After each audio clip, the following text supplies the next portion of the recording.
வாழ்வே தவம் யாவும் சிவம். சிவ சொந்தங்களுக்கு வணக்கம். நமச்சிவாய. நான் சில நிகழ்ச்சிக்கு போகும்போது, நிகழ்ச்சியை நிறைவு செய்யும்போது கேள்விகள் இருக்கான்னு கேட்பேன். அந்த நேரத்தில் பொதுப்படையாக யாரும் கேள்வி கேட்கல. இதுக்கு 2 அர்த்தம். ஒன்று, நான் சொன்னது புரியாமல் போயிருக்கலாம், அல்லது எதுவும் தோணலை.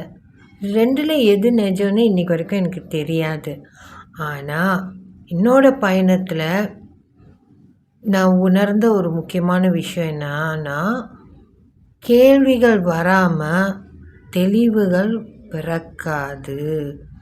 அந்த மாதிரி நம்ம கேள்வி கேட்காம இருக்கிறோம்னா நமக்குள்ளார பயணம் ஆழமாக போகல. ஏன்னா ஒரு விஷயத்துக்குள்ளார நம்ம ஆழமாக போகும்போது மட்டும்தான் அந்த இடத்துல இது ஏன் இப்படி இருக்குது, இது என்ன இப்படி பண்ணக்கூடாதா என்ற பல வகையான கேள்விகள் வந்துக்கிட்டே இருக்கும். அந்த கேள்விக்கான பதில் கிடைக்கும்போது நம்மளோட பயணத்தோட படிநிலைகள் கண்டிப்பாக மாறும். அதனால எது ஒன்றுமே சும்மா கேட்டுட்டு அப்படியே விட்டுட்டு போகிற பழக்கத்தை தயவுசெய்து கைவிட்டுருங்க. அதை சிந்திச்சு பாருங்கள், உங்களோட பொருந்துதான்னு யோசிங்க. அதுக்குள்ளார ஏதாவது சந்தேகம் வருதா, என்ன சந்தேகம்னு நம்மளோட கமெண்ட் பாக்ஸில் கேள்வியாக போடுங்க. கண்டிப்பாக அதுக்கான பதில்கள் உங்களை தேடி வரும். இதேனும் ஒரு பதிவில் அதுக்கான பதில் நம்ம போடுவோம்.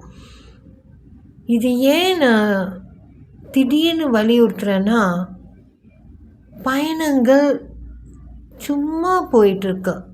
தினமும் ஒரு ஸ்பீச்சை கேட்குறோம், தினமும் ஒரு பூஜையை பண்ணுறோம் இல்லையா? ஆனால் என்ன நடக்குது? அதனால் கேள்வி கேட்க தொடங்குங்க. அந்த கேள்விக்கான பதில் உங்களுக்கு திருப்திகரமாக இல்லைன்னா மேலும் கேளுங்க. அதன் மூலமாக இன்னும் தெளிவுக்குள்ளார போய் அடுத்த படிநிலைக்கு நம்ம பயணிக்கணும். அது ரொம்ப ரொம்ப அவசியம். கேள்வியை கேளுங்க.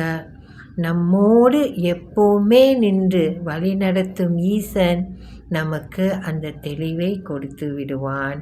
நன்றி. நமச்சிவாய.